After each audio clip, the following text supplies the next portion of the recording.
Hello everyone, welcome back to a new episode on the podcast. Today it's going to be really cool. It's going to be a really cool conversation because I'm joined with Mel, and we're going to Mel's going to be sharing her journey with Crohn's, IBD, and it's going to be cool because I think me and Mel we've been speaking on and off for the last couple of years. I think we ended up in a group chat at one point, and then I don't know what happened to it now. But but yeah, we've known each other for a little while. But yeah, it's great to have you on today, Mel. Awesome. It's great to be here. Thank you so much for inviting me. Yeah, it's your first time doing this as well, so it should be nice for you to do something different. It is. Yeah. I love listening to podcasts, so I'm very excited to be on one, definitely. Yeah, it must be pretty cool. Eventually, when it Yeah. goes out, and then you go on there and you're on Spotify and everything. Get to hear my own voice. Yeah. Um, but that's one thing I don't like actually. Like if someone in my house, like it was only yesterday, my mum was playing because there was an episode of my podcast went out yesterday. Um and she was playing it and I was like, turn it off. 'Cause I don't want it, I don't want to hear my voice. I don't mind it. I don't mind hearing my voice if it's necessary. If I have to know it. I have to listen to it afterwards to see if it's all right, if anything needs to get taken out. But once it's out there, I won't go back and listen to it unless I share a few clips. But Yeah. um, but yeah, sometimes we don't like our own voice. No, exactly. Exactly. You're too critical on yourself sometimes. Yeah. Um, but it is good. It is good to do. Like if it helps you share your story because not it is hard. Not in everyday life. You don't just go to someone and say, "I'll share my story. I'll tell you about it." It's just almost like it is part of your life anyway. Yeah, absolutely. Yeah. So with your IBD slash Crohn slash let's say colitis as well, when would you diagnose? So I was pretty lucky because I consider it to be a long diagnostic journey, but I'm very aware that some people, will go years trying to find a diagnosis. I only had to endure like 9 months of testing and diagnoses before I officially got diagnosed at 17 years old in November 2019. Yeah. Hmm. It's not the best time to get diagnosed in the winter, is it? Not in the winter, not right before No, COVID no, hit, no. a lot of things. Actually, I don't know. I heard someone else on your podcast saying that COVID was kind of nice because there was no real responsibilities while you're in a Mm. flare. You don't have to leave the house because you know, everything's closed. So that was kind of nice actually to have all my school online during 2020 and have not really a lot of reasons to leave the house while I was still so weak. Yeah, yeah, it is. But there's good things and bad things about it, I think. Like with COVID, like I think now, like everyone's forgotten about it, about COVID now.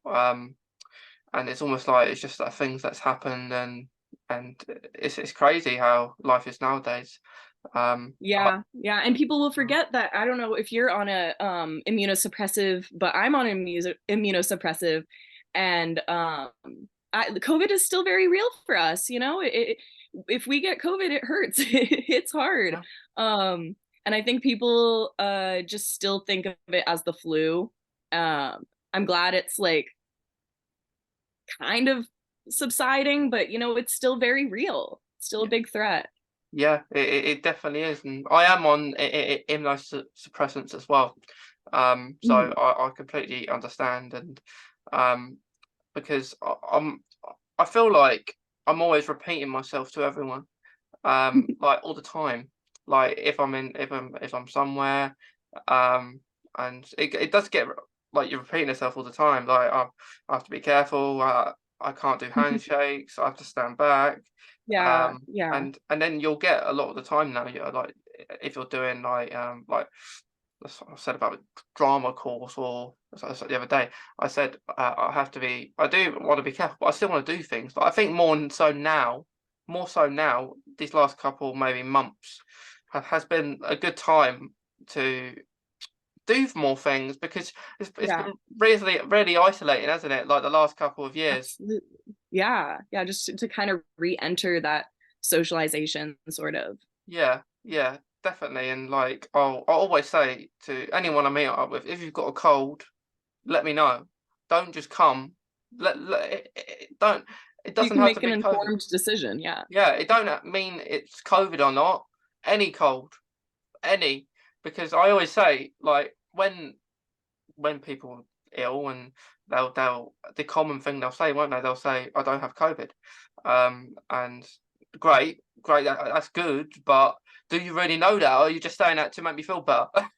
Yeah, yeah, and maybe you don't have COVID, maybe you have like a really nasty cough though, and for someone who's immunocompromised, like that's going to give me pneumonia, like it might not be affecting them very much. They might just have a little sniffle and a cough, but once it comes to us and once we get sick, like who knows, we could be in the ER. Like it really could get scary. Yeah, and even like a little cut can lead to stuff like that, Absolutely. like sepsis and there's loads of things on top you can get because of Crohn's, because of IBD. I think that Yeah, being sick, yeah, I think that being sick chronically, it just opens your eyes to all of that kind of stuff where like now I am so much more conscious, like when my joints hurt or when my chest hurts, like, okay, I know how real it is to get that scary diagnosis the first time. And I know it can happen a second time, especially with comorbidities. So you just have to be super conscious about like what's around you, what you're putting in your body, like what situations you're putting yourself in, all that stuff to keep yourself as healthy as possible because unfortunately like total health, like complete strength is kind of like out the door at this point when you have Crohn's. You need to just keep it to a manageable level. yeah. Just do what you're comfortable with. Mhm. Don't ever feel like you're I don't know, a burden, or you're not supposed to do this because Absolutely, just do absolutely. that. Um, No one should mm, compromise their health for someone else's comfortability. yeah, like I always bring like the wipes, like wipes that you use in hospitals. I'll have Yeah, that half dozen of them in my pocket. Um, yeah, like to open the door, wash my hands. If I'm paying for something, I'd always prefer to use card than cash. yeah. Purely because money's filthy. But at the same time, it's just doing more things like that.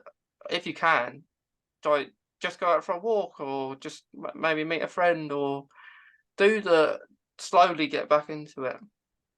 Yeah, yeah. Yeah.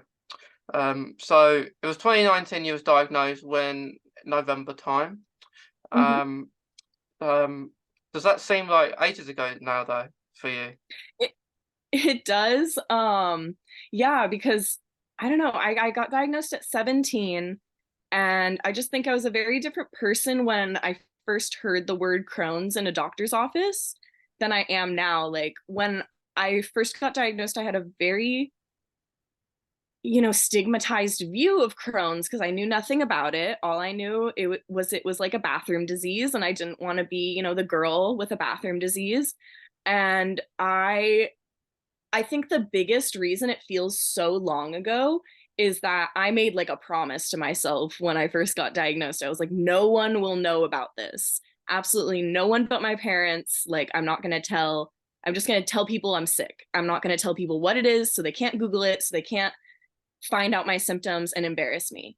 Um, and uh, Now I make videos on the internet, making jokes about my symptoms, making, Crohn's content, showing me going to my Remicade infusions, um, and just kind of trying to destigmatize that and make it so that, you know, when other 17-year-old girls or whoever they are may be diagnosed, they get something to look at where they're like, okay, it's not that bad. It's not that bad. She's living her life. Because that's how I pulled myself out of it. So I looked at Crohn's creators who, and especially Grady, our friend Grady, who are just like living their lives happily,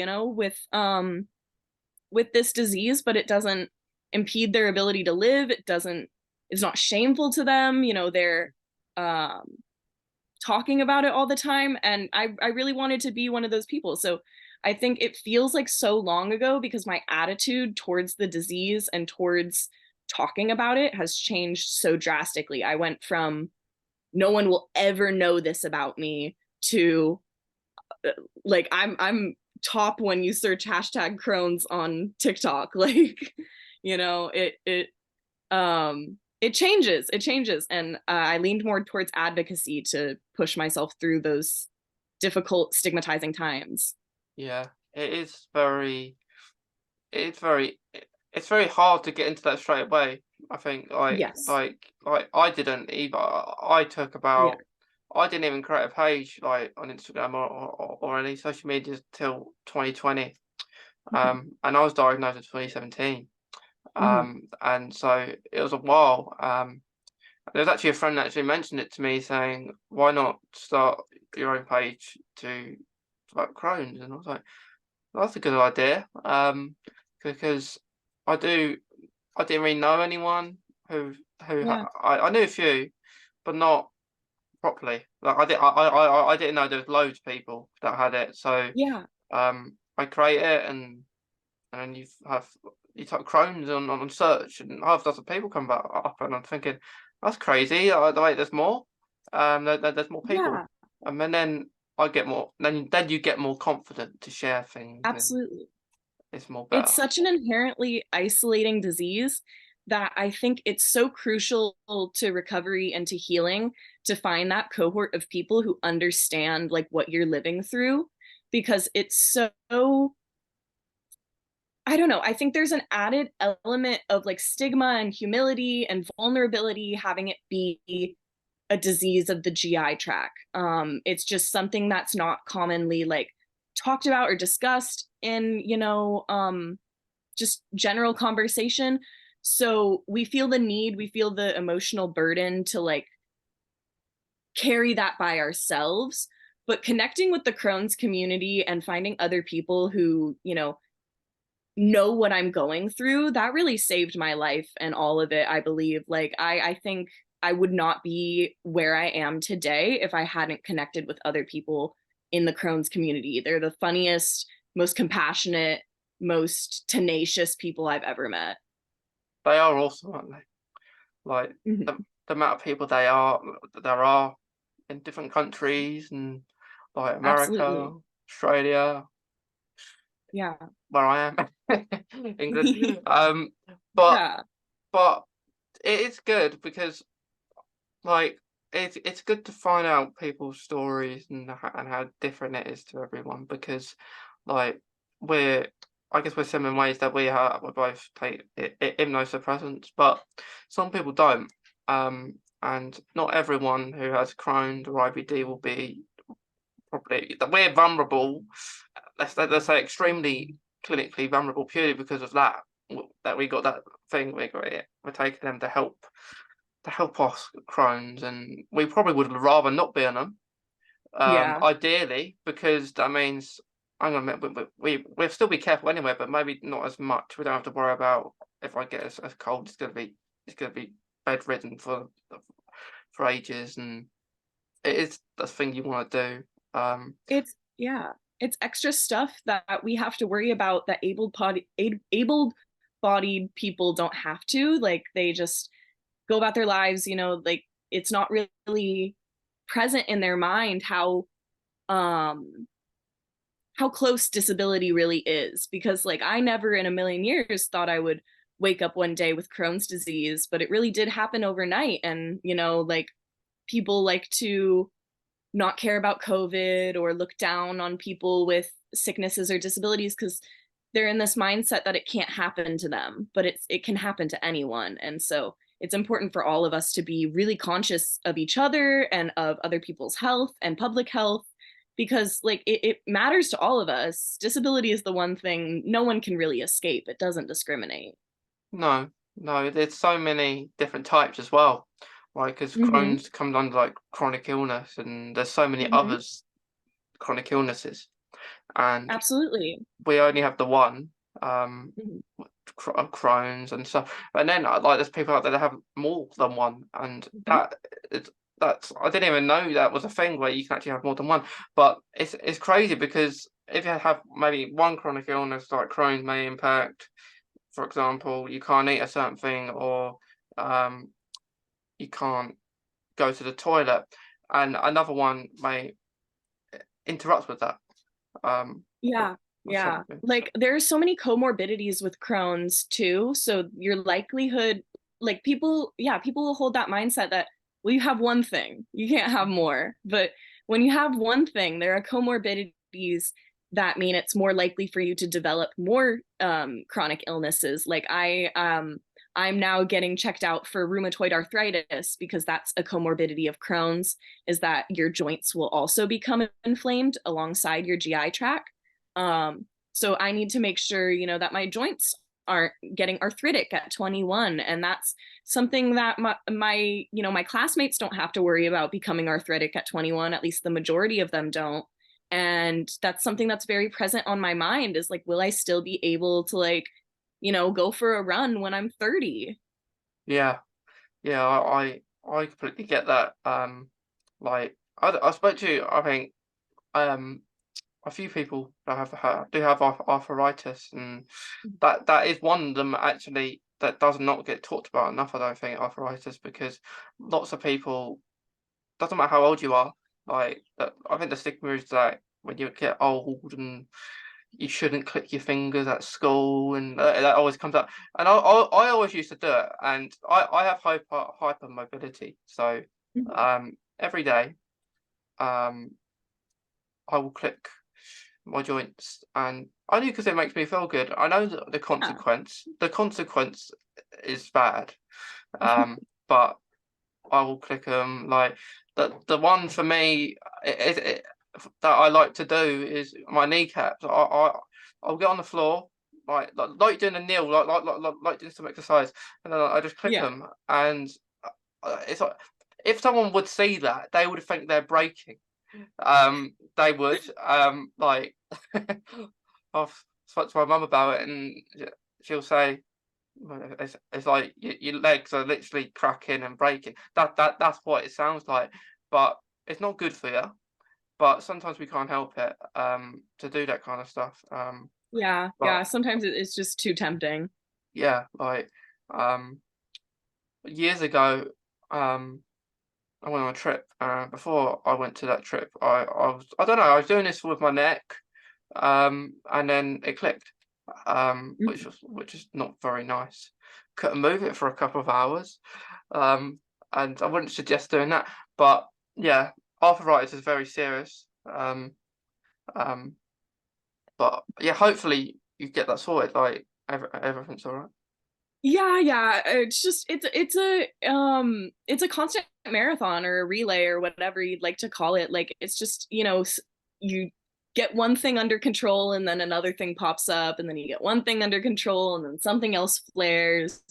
Um, I think with chronic illness, something that like again that people who don't have to deal with it don't understand is that it's a lifelong battle, and things change, and you just have to be flexible and what's it called, adaptive. And I don't know, I think yeah, more conditions will pop up as you get older, and stuff will just occur, stuff goes wonky when you have inflammation all throughout your body, it happens, and you have to roll with it because it you can work around it. It's just going to be a challenge.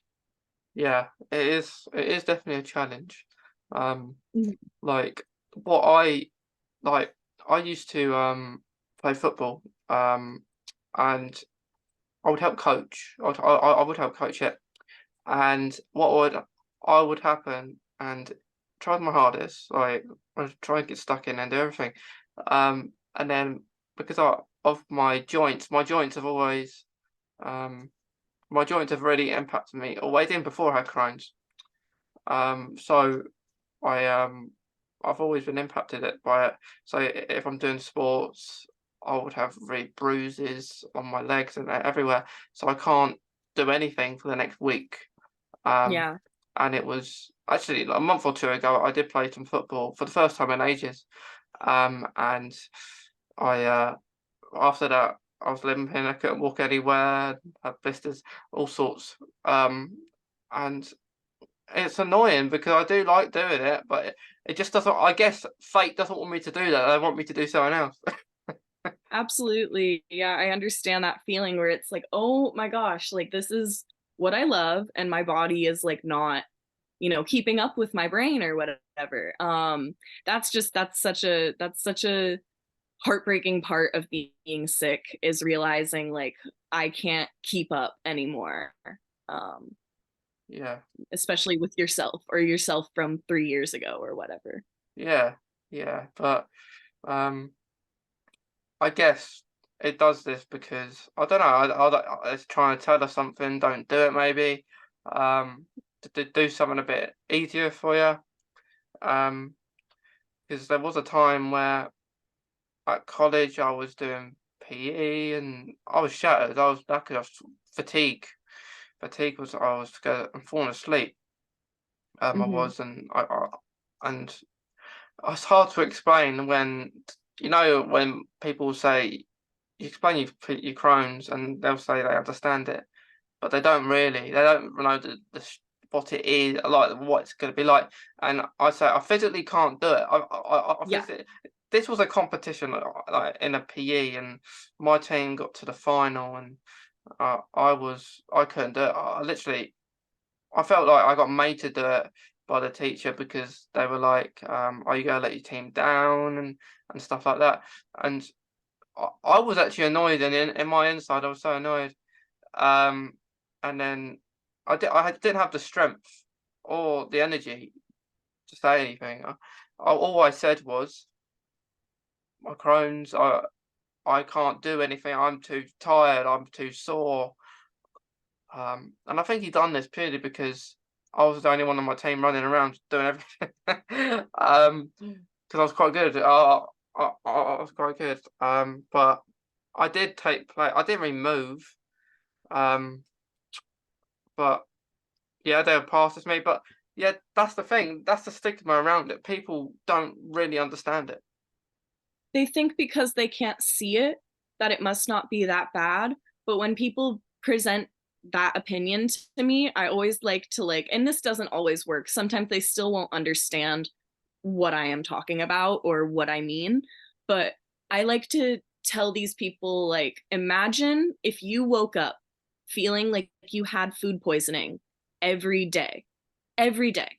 You would not be running on a treadmill. You would not be grocery shopping all day, running errands. You would not be going to work. Like, you would baby yourself. You would take care of yourself and you would heal. But because I wake up every day feeling like I have food poisoning, I'm meant to just not, I'm meant to pretend that that doesn't affect me. It doesn't make sense. So I like to present it like that so people understand, like, oh, okay, she is sick. Like, she is always, like gastrointestinally sick. And that really affects people. Once I say food poisoning, then people tend to back off. Yeah, yeah, definitely. And then people will be like, is it transferable? Like, can you catch Crohn's from Yeah. someone? That has been a really, because I've explained to my friends you can't catch it, and obviously they know you can't catch it. But when people make like comments like, oh, but if I could catch it, I hate that, because it's a hypothetical that's just meant to embarrass people. It's not meant to help anyone, because Crohn's, end of story, is not transferable. It's not contagious. You can hang out with your friend with Crohn's and be safe. Like, it's fine. Um, and yeah, I think when people make jokes like that, or like digs like that, it's perpetuating a stigma that there's something icky or gross about Crohn's, when it's just inflammation. That's really all it is. Yeah, yeah, and it is annoying when people say that, like you say, it's it is annoying, but you'll probably get asked at jobs that as well, I reckon. Like, is Crohn's transferable if they have no clue what it is? But yeah, it is annoying, but in some senses, if it's through family, some families it can go down the family tree sometimes. Oh yeah, genetically, Yeah, yes. genetically, yeah. The entire side of my mom's family has Crohn's or colitis. I didn't figure that out though until after I got diagnosed. So when they were asking all the questions, like, do you have any family history? I always said no, and they kept ruling out Crohn's as an option because I always said I had no family history. And only come to after my colonoscopy did we find out my uncle has it, my great uncle has it, my grandpa has it, like everyone. Um, and so it's just it was so much more prevalent in my family and in my life than I ever even recognized. And then it occurred to me this is probably because those people were embarrassed or felt shameful or didn't want to share these symptoms with other people. And that, that I want to break that cycle. I want to be the one, in the family that talks about it, brings light to it, makes it okay to exist like this, because there's no changing it at this point. So might as Mm. well live your truth. Like, Yeah. It is. It's always going to be hard. Like some people will, like, I'm sure one person said they were cured of Crohn's once to me, and I was thinking to myself, cured. Um, I don't think that I no no I was thinking to myself, you can't be cured. Like I'd love to be cured. Like, yeah, I get a little like I feel like I'm itchy when people say cured about Crohn's because I'm like, it can't, like, at least that technology doesn't exist yet. And it feels almost invalidating to the experiences we're going through right in this moment where there is no cure and where it is indefinite that we will deal with this illness. And that's a painful thing. It's so painful when you're first getting diagnosed to hear that it's lifelong. And for someone who doesn't have to live with this at all to say, well, maybe they'll find a cure one day. It's like you just negated everything, my whole journey, my whole emotional like turmoil over this subject for a hypothetical that is not reality. um and that I think it's just a way that people quell their own fears about disability. I think it's people saying like it's not that bad because if it ever happens to me it won't be that bad because bad thing, like, your brain wants to subconsciously tell you that bad things don't happen to you, they happen to other people. yeah, yeah. It is annoying. Like when that kind of stuff happens, like people say there's going to be a cure. There are people out there who do have Crohn's and IBD that do believe that. They do. They will believe it. They know supplements. They'll say have this. It's going to cure you of Crohn's or IBD. So I don't think there's sometimes people who have Crohn's too or IBD that don't maybe they will believe in that. They will believe take that kind of stuff um Yeah. as well. So um which I don't agree with, but if they want to, if they have their opinion on that, they can. Yeah. I don't get interfered with that, but because I have spoke to a few people who come on here. It's been a while since I have, but in the past, I've people have shared about that, like if it's I had one about saying that they've had cannabis oil and that's helped and supplements, but personally I wouldn't because you just don't know how it's going to affect you. Like, is it going to make it worse? What if it makes it Absolutely. worse? You don't want to risk it. Absolutely. My personal philosophy about all of that is that for my own disease progression and other people, with their own diseases, they might feel differently. But with my Crohn's and how it actively works in my body, I do believe if I abandoned Western medicine and like got off my biologic, we would have really detrimental consequences. Like, I think the internal bleeding would start again, the malnutrition and the anemia would start again. There were some really scary things happening before Western medication became part of my care plan. For my Crohn's. So supplements, oils, vitamins, all that kind of stuff. I think it's wonderful. It's great. Herbal medicine and holistic medicine is lovely. But for me and people like me who experienced like, almost life-taking symptoms before their biologic, I think a biologic is so necessary because it's researched, it's scientifically proven, it's empirically data backed. I personally would not trust any doctor to take me off my biologic. Yeah, yeah, I agree. Like, yeah, it's like your opinion is the one that is decided because like they can. I've always advised you to come off it, or if you're not doing so good, try something different. But it's always scary when someone stops, isn't it? Like if you're on a medication and if something goes wrong, um, you don't want that. You don't know what to do. Like, first of all, I got advised to start Humira. Mhm. Straight first of all, that was going to be my first one, and I was like, no, I don't want to do that. I want to start on like a biologic, so I'm in hospital care because I've just got Yeah. diagnosed. I don't want to start these injections, but No. eventually I am on those injections now because the Yeah. Humira did stop. Well, not the infusions did stop, so I'm on the Humira now. But so it worked out well. So if that was the other way around, I might be in a different place now. So Yeah. yeah, um, it is always interesting to, but when we think about the future and we think we can't be on this forever. We can't be on this medication we are on forever because it then when it becomes dangerous, if you're on it loads and loads of years. But you can come on certain medications, you can be on it a long time, but then you might feel like, hang on a minute, my Crohn's is doing pretty well. I haven't had blood in ages. I haven't had a flare in ages. Yeah. Why don't I just try it? But it's all dependent on how long you've been okay for. Yeah, and in America, it's I don't know how the forgive me for not knowing how the medical insurance or medical billing goes on in the UK, but at least in America, I have to live with the knowledge that I'm 21, I will be kicked off of my parents' insurance at 26, and my Remicade is $50,000 a month.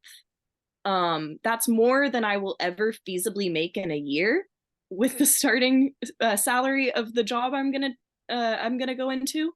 Um, and that's just a huge, huge weight. Like I would, that makes it so tempting to go to my doctor and go, I don't want the biologic anymore. I don't want this med because it's $50,000. But I can't do that because I need to stay healthy. I need to be alive. So I need this med.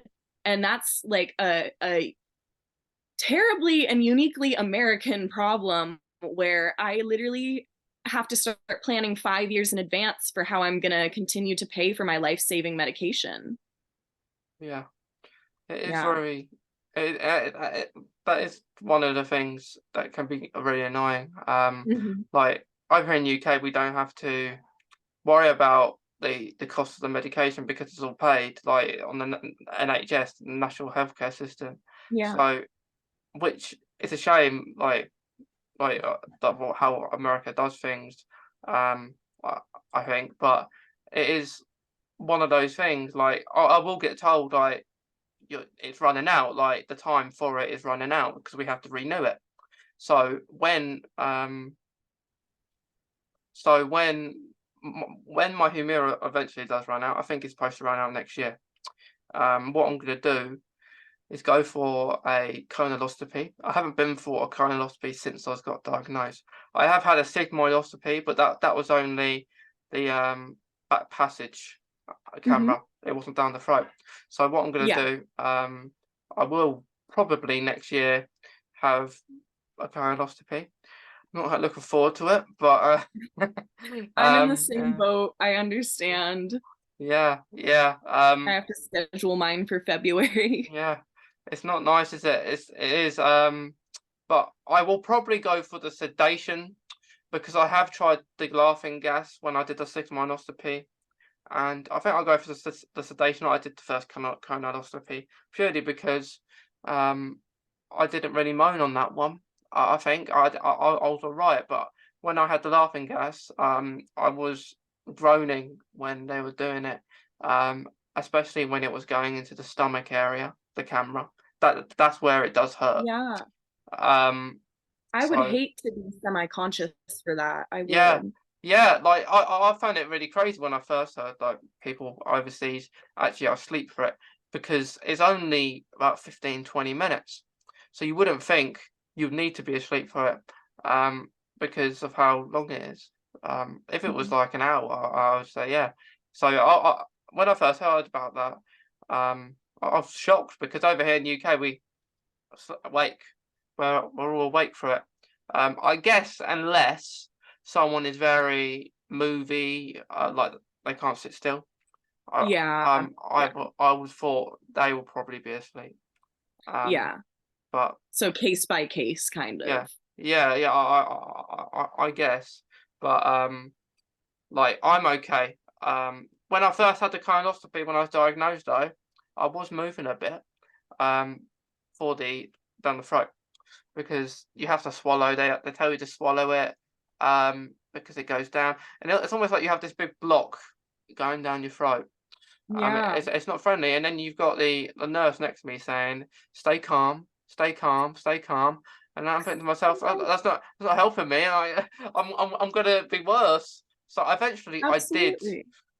They tell you to think about something that you like, or they ask you random questions, um, because you can talk a little bit. Um, Yeah. while it's down there. And then the back passage, I always say that's the easier one. Some people will say the other way around, in You their don't have to own, look at it. yeah, whatever you look at. But the good thing about that one, or both actually, is that you can actually look at the X-ray. What's Oh, happening? yeah. What's actually See, I've happening? never done anything like that before. I've always been fully sedated for Yeah, my scopes. yeah. So you get to look at it, and it's pretty cool. Wow. Like, is it? You think of it in terms like, probably when you're having your scans, if when people will have babies, it's probably a Yeah. similar kind of thing where, except from having a baby, but Yeah. um, that's the only difference. But yeah, Yeah. they show you, oh look, and I was like, oh, that's pretty cool. Um, but when I did the laughing gas, I took advantage of the laughing gas when I did the sigmoidoscopy because I said to the guy, because he said only use it if you're in pain. So what I did, I used it every 5 seconds, like saying, and then I was silly because I said I'm just doing it because I like it. it's Oh it's my God. I like it, and he took it away from me. He took it away from me. So when I was in pain, I was Oh groaning. no. I was groaning, and I weren't too happy about that because he took it away, and um, so they didn't. I don't think they did it 100%. I think they stopped earlier. But this is why when I next have one, I'll probably have the sedation, purely Yeah. because I want them to get them all the shots they can. Absolutely. Yeah. Yeah. But the the only good thing about the sigmoidoscopy I had is that I didn't have to have the drink. Mhm. The horrid drink. It's horrible, isn't it? Yeah. It's terrible. I had an enema. Oh no. An enema is not the nicest thing in the world. Um, but it's probably better than having the drink. Yeah, Um, probably. Yeah. so I had this enema. It's a funny story. Because I had it, I think, a couple of days before my birthday. Hmm. I think it would have been 2021. I had this done. So I'm in the bed. They put you in the bed, and nurse comes round saying, I do know the nurse. I asked the one that I knew because I knew a person that actually worked there. So Yeah. she has it. She said, "Are you ready for your enema, Mason?" And I was like, "Yeah." Me never having this done before as well. First time.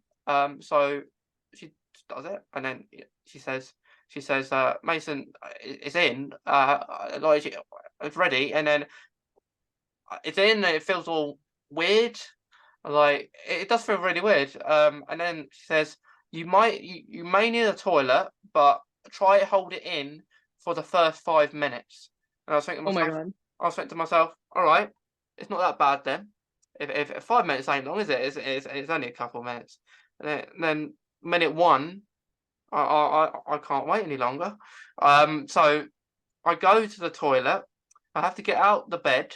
The toilet was only next to it, and then another nurse was in the room saying, "Do you need me to wheel you to the bed to the toilet?" And I said, "No, that's fine. I'll go. You'll probably be longer for you to wheel me, for me to run to the toilet." So I'm on the toilet for about 20 minutes. Um, and yeah, and it weren't the best because I had a lot of blood when I went. Mhm. So it weren't very good. But yeah, I would prefer the enema than the drink because the drink is Yeah, the horrible. drink is, oh, I feel like, yeah, it makes me want to vom even just like drinking it. Yeah, if you try and put juice, it don't help either, does it?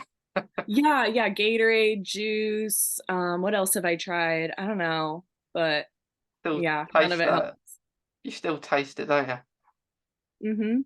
Yeah, because they say 15 minutes between each drink. Um, so what you try and do is try and drink it all at once. But really you Yeah, can't you can't. It takes 15 minutes to drink that one drink. absolutely. It's Absolutely. crazy. It would always, I would be fighting for my life through those. Yeah.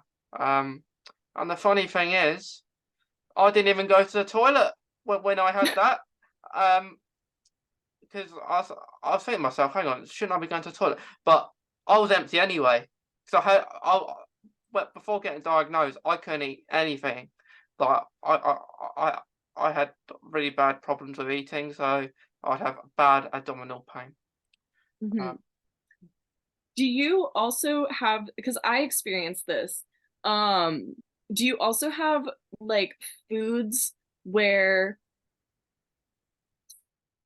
because for always coincide with like the foods that are good for Crohn's. So I have to decide if I want to put myself like in sensory overload by eating like a food that's okay for my Crohn's, or eating a food that's like a safe food that I'm comfortable with sensorily, but then it hurts my Crohn's. Do you ever have that where you're like, hmm, this is good for like my anxieties about food or whatever, but it's not necessarily good for like my GI?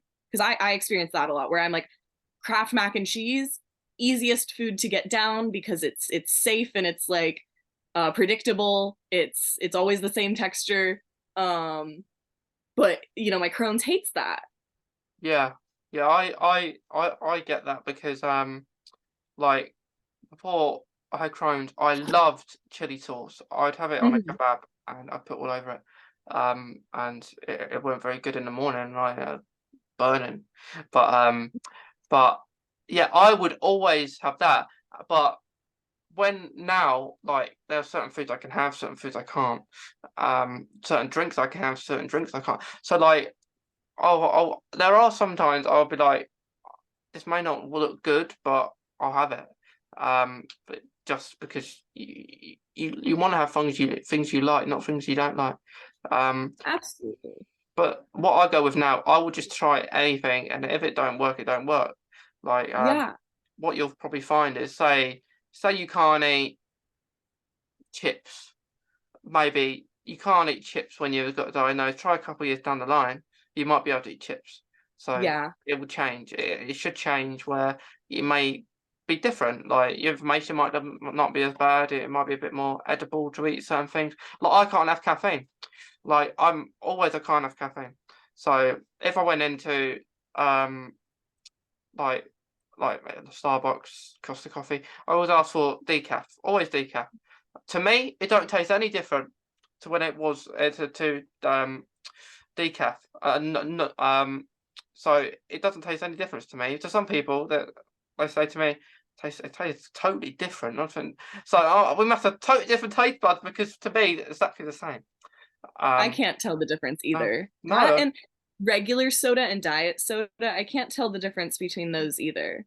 yes, it's crazy because um, it's sometimes I want to have one that has caffeine in because I want to be I want to have the energy. It gives you the energy, Yeah.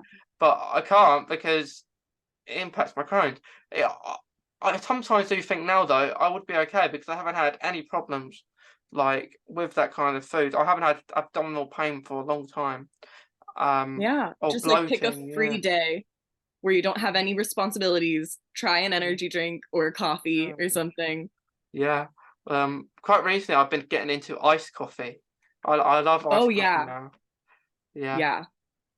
Like I would get a it was quite funny. I went somewhere to have iced coffee the other day, and it was like, I'll bring it to your table." I was thinking, okay, and then 20 minutes later, I get it. It was nice though. It was nice. But yeah, you have those certain, like, I guess, comfort foods or comfort drinks that you'll be your go-to. Yeah, yeah, for sure. Yeah. So, with when you got diagnosed, so what made you think, like, prior to getting diagnosed with Crohn's and IBD, what were kind of the main signs and symptoms would you say that kind of got your eye on that? So I it was very obvious when I started experiencing symptoms, and it was almost overnight. I remember I was getting ready for a date, actually, a first date, and I threw up and there was blood, and I was very concerned because that has never happened to me before in my life. I was an athlete. I was like, I worked out all the time, I ate healthy, so I was like, why is this happening? And then in the following days and the following weeks, I just progressively started passing blood, and I'd pass more and more blood until eventually I couldn't eat anymore, and then I was only bleeding. Like, I there was no stool happening at all, it was only blood. And that just became insanely concerning, obviously. And I started getting super dizzy, lightheaded, because I became anemic and malnourished. And this whole time, my parents are like, we need to get a blood test. We need to get a blood test. And I was deathly afraid of needles at the time. So I refused to let anyone take my blood. So I was impeding my own diagnostic process because of how terrified I was of a simple blood draw. Um, but eventually the symptoms and the bleeding just got way too intense. I was like, I can't even stand anymore. The abdominal pain was killer. I couldn't drive. Um, so it just became a situation where I was like, I need to figure out what this is. Yeah, yeah, I can relate to you on the blood test there because Mm-hmm. like I remember when I was younger. And I went for my blood test. And I hated blood tests, hated needles as a kid. They were terrible. I was terrified of them. And then I went to one, and it really hurt. So I move, and then I look at my arm. It's like a movie, like you see that movie, and it will coming out. It goes everywhere, and then it was terrible. It was terrible. And then the one who did it, um said sorry, and then I went back and had to do it again, and they gave me a sticker. But years later, that same person, because prior to my diagnosis, I had um, a fistula on my like bottom area, and I didn't know that at the time. It was just really sore, so I go to this doctor. She probably weren't qualified in it, but you can't go to the hospital. They tell you to go. Immediately to the Yeah. specialist. Yeah, they tell you to go to the doctors. They don't tell you to go to hospital, which I think they should. I think you should be going straight there, not to the doctor surgery that have no. They don't know that as well as They don't whoever know your the consultant. specialty. Yeah. No, they're not specialised in it. So I don't agree with that anyway. But like I go to this person, and she says, she didn't look at it. She didn't actually look at it because she said she didn't want me to be uncomfortable. But I really think that she didn't want to be uncomfortable because she didn't want to do that. And what she would have had to do is like have a look, have a look. Can you see anything? Um, and because it got worse, and so I eventually did go into the consultant a couple of weeks later because nothing was getting done. Yeah. but it wasn't a fistula. It was quite bad back then. I had to couldn't go to the toilet. It made me like not go to the toilet um and stuff like that. So yeah, that that's a little story about that. And I think she got told off about that actually. Not doing that.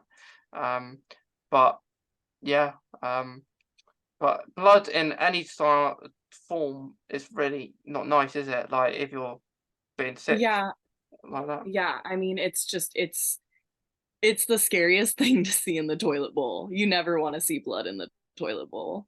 No, no. Like it's something. Do you still get blood now, or have you not had any for a little bit? Not in a very long time. Not in a very long time, thank goodness. Yeah, I think the last time was probably a year or more ago. Cause Okay. so it happens every now and then, but it doesn't definitely never as bad as it did before medication. Yeah, yeah. Like for me, um, I get it at least every month. Mhm. Um, and I am. It's not. I'm not in pain. Like It's just there, it's the yeah, inflammation. it's just there, and like I was at one point in remission, but no, I'm Yeah. not anymore. But I'm in a not. You can say a flare, but not like a painful one. Just one where inflammation, like maybe levels are not in the correct place. It's Um, present, but it's yeah, not debilitating, thank yeah, goodness. yeah. So what will happen is, by the moment I say, "Oh, I haven't got that for a while," next day, I always say it. I always I always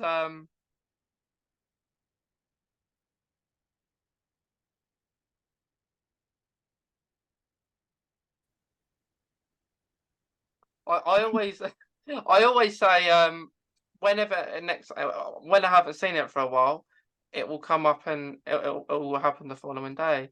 Um, Yeah. and if it's just one day, I think it's be all right later. And then if it's a couple days in a row, that's where I will probably worry a bit about it. I'll and then there's been times like the nurse, IBD nurse, been like, take a like take something like I can't say the word, but like it's a similar to an enema kind of thing, but not an enema. It doesn't not as like painful. But so it will happen every few months, and then yeah, don't moan about it. It's just one of those things that you get used to. It's just, yeah, you get used to it. And, I brought that up to doctors when I randomly start seeing blood again, and they're like, well, you still have Crohn's. Like, it's just Crohn's. That's how it goes. Don't worry about it. You're on the meds. And, you know, Yeah, it is one of those things.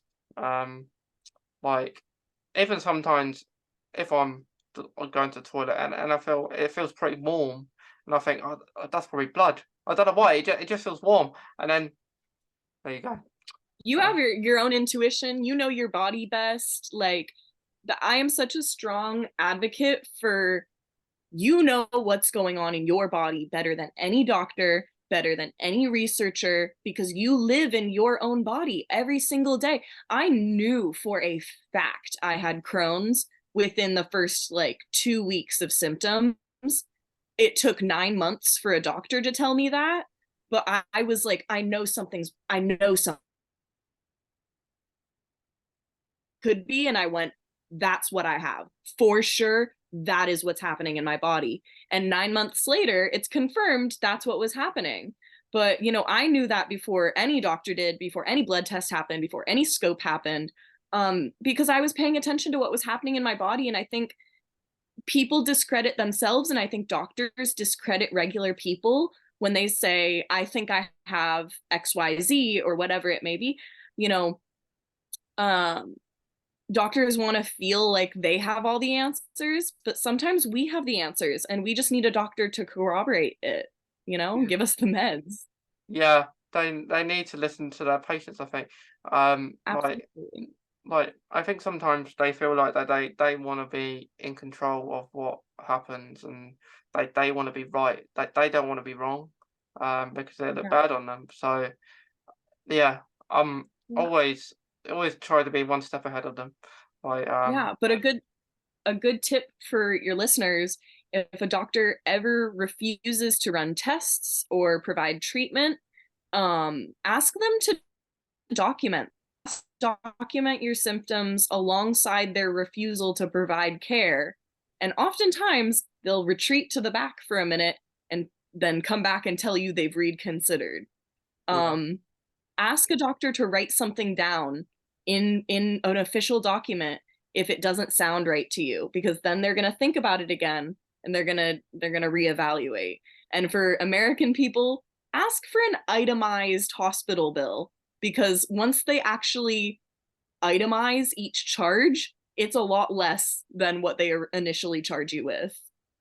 yeah, yeah. There's It, it is very important. Just like you say, just we know our own body, like we know it's it how it works. Yeah, the hospital system, I can only speak for, the American hospital system, but what I've experienced is it's a game. Like you're playing a strategy game, trying to get the insurance to line up with the care providers, to line up with the whatever you you're playing a strategy game trying to get your own health in order. And sometimes it takes a lot of strategy and rethinking and maneuvering, because these doctors will try to just do the very least for the very most. They will. Yeah, that is a good way of putting it because you're thinking before you even gone to the appointment. If they say this, what am I going to say? Like, are you going to? Are you going to put me on something else? Like, are you going to challenge them? Like to say, I don't want to go on this medication. I want to go on this one. Like, you've got options here. Like, I want to go on a certain one that maybe is better for this per moment of time because, Yeah. like, that's what the way I kind of thought of it. Because if, say, I started on Humira, say that didn't work, COVID's hit now. Um, I don't want to be in hospital. Well, everyone is there. And I'll be on infusions. I don't want to be infusioned and going past everyone when a pandemic is going on. Um, but yeah, like you say, it is kind of a game, the game of Crohn's, where you've got to try and beat the masters. Exactly. I remember I was sitting in the infusion chair during my first infusion in November 2019, and Grady texted me a picture he drew of I think it was a bunch of Remicade like biologic cells beating up my white blood cells, and I was like, yes, it's just like a video game. Yeah, you're drawing about it, you're documenting about it, like you're advocating about it because it can like you said earlier about doing you do different kind of videos around just laughing about it because we do have to laugh about it because if we don't, like we don't want to feel sorry for ourselves, do we? Yeah, I don't necessarily like when healthy people will laugh at Crohn's, but I love laughing at Crohn's because and it's not all poop jokes. It's like sometimes like things are just funny. Like the way you can interact with nurses, the way, hospital settings are set up. I don't know. It's just there's a lot of this is my life and I make videos about my life and I have before I got Crohn's. So once Crohn's became a part of my life, it was really easy just to make like comedy and daily like content about that, to be like, okay, this is how I live. This is me.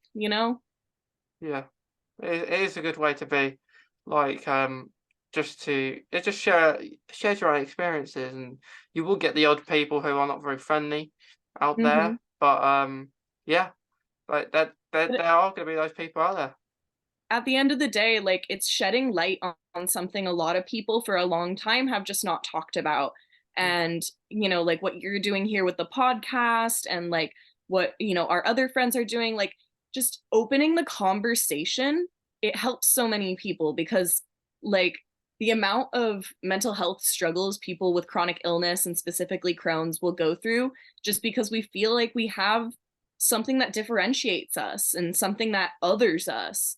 um, it's important to show other people and especially newly diagnosed people that there's a loving community here, and that there's people who care about them and people who know what they're going through and have their back, and that they're not like I'm saying this from my own words. Like I always felt like a freak when I first got diagnosed. Like you're not anything different, you know? You're just sick and that's okay.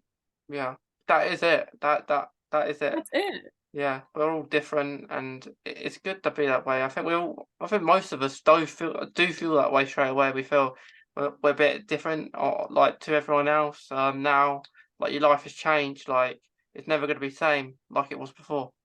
Um, Yeah. Really. Um, so Mel, would you say like how would you say you're doing at the moment with your Crohn's? Would you say that you're doing pretty all right? I'd say right now, and this has been seconded by my doctors, I'm like teetering on the edge of remission. So I'm not quite in remission yet, but you know, I can eat almost everything. Most of my days are pain free. I still definitely have symptoms, but I just it's not such a like demanding issue right now. Like I don't need to be thinking about my Crohn's 24/7 in order to live. At this point, I probably have like 3 bad days out of a week. Which is it's a win. That's such a win. I used to have, 7 out of 7 days out of the week were gonna be gut-wrenching pain. And, just I couldn't get out of bed. And now I'm able to get out of bed every day and do productive stuff more than half of the week. I'm still very fatigued. I'm still very still have a very damaged relationship with food after the diagnostic process and the handful of very intensive diets. But I think overall it's very, very manageable at this moment, which I'm so thankful for. It's a blessing. Yeah, it's great. It's great to hear that you haven't been like you're not doing you. It's good to hear you're doing really good. Like, Thank you. better than let's say when you were diagnosed. Um, Much better than that. Much yeah, better. yeah. It's good to have those times, and like it's good what you have like hopefully a good few years, and hopefully you do get to that stage where you get into remission because it is rare, isn't it? It's rare to get there. It's rare, and it always seems that right, once I get very close to remission, something stressful will happen externally, in my life and my circumstances, and that will push me back, into a flare because stress is so influential on Crohn's. Anytime I'm, going through finals week, or, there's just something really bad going on socially, I always flare up, which makes the whole situation 10 times worse. And it just, so yeah, I think that's probably what's keeping me out of remission is just, random bouts of stress that make me flare back up. Yeah, stress is a horrible symptom because you get that anyway, don't we? We're all gonna have stress in life, and Absolutely. You can't yeah, avoid it. You can't yeah, avoid it. and to know It's that just is a about finding symptom. ways to healthily cope. Yeah, that is it. Do things you're interested in. Do your interest. To do what you like to do. Yeah, do what Um, de-stresses you, what calms you down, and what just feels like easy and mm. relaxing.